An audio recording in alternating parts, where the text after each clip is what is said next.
اوقات جاننے کے لیے بہترین جو ہے وہ آپ ہر ایک کے پاس موبائل ہے، تو موبائل میں نا ایک اپلیکیشن ہے، میں آپ کو دکھاتا ہوں، وہ اپلیکیشن آپ ڈاؤن لوڈ کر لیں تو انشاءاللہ عز و جل آپ کو وقت کی پریشانی جو ہے وہ نہیں رہے گی۔ یہ ہے پریئر ٹائم، یہ ڈاؤن لوڈ کر لیجئے۔ اس میں یہ دیکھیں ہر نماز کا وقت ہے، 5:22 پہ فجر کا وقت شروع ہو رہا ہے۔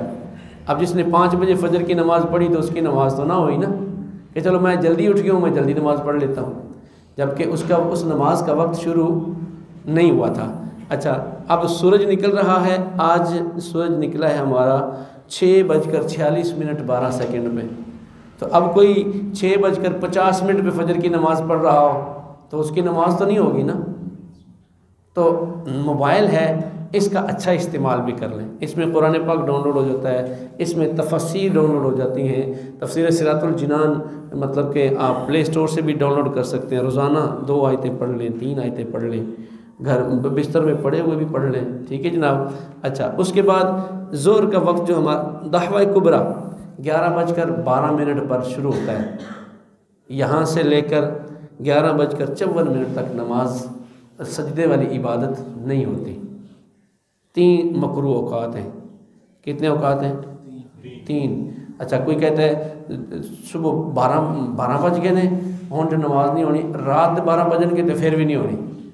رات کی بات نہیں ہے، دن کی بات ہے۔ صبح سورج طلوع ہو گیا، سورج نکلا، اور سورج نکلنے سے 20 منٹ تک اس کو مکروہ وقت کہتے ہیں۔ اس میں کوئی بھی عبادت سجدے والی قبول نہیں ہوتی۔ بعض علماء قرآن پاک پڑھنے سے بھی منع کرتے ہیں کہ بھی قرآن بھی بند کر دو، 20 منٹ انتظار کر لو، 20 منٹ میں درود پاک پڑھ لو، جائز ہے، درود پاک پڑھ لو، صلاۃ والسلام پڑھ لو، ویسے مطلب کوئی اوراد و وظائف جو ہوتے ہیں وہ کر لو۔ 20 منٹ جب پورے ہو جائیں پھر اشراق و چاشت کا وقت ہو جاتا ہے، اشراق و چاشت پڑھ لو، قرآن پڑھ لو، جو آپ کا دل کرے اللہ کی عبادت کر لو۔ اسی طرح اب وقت عصر ہے، 3:23 پر شروع ہوتا ہے۔ یہ میں آپ کو دہرا رہا ہوں کہ آپ ہر روز نماز پڑھتے ہیں۔ اب کسی کی اذان اگر ہو جائے 3 بجے کہ نہیں جی وہ پیچھے مطلب کہ وقت ہی کم بچتا ہے جی، تو اب ہم 3 بجے کر لیتے ہیں، تو پھر 3 بجے نماز نہیں ہوگی۔ 3:23 پہ تو ٹائم شروع ہو رہا ہے، 3:30 بجے آپ نماز پڑھ سکتے ہیں، 25 منٹ پر نماز پڑھ سکتے ہیں آپ، لیکن 3 بجے آپ کی نماز نہیں ہوگی۔ اسی طرح مغرب کا وقت جو ہے وہ 5:03 پر شروع ہوتا ہے۔ اب جو پورے 5 بجے مغرب پڑھ لے یا پورے 5 بجے اذان دے دے، اس کی اذان نہیں ہوگی، اذان اس کو دوبارہ پڑھنی پڑے گی، واجب الاعادہ ہے اذان۔ اسی طرح 6:26 پر عشاء کا وقت شروع ہو رہا ہے۔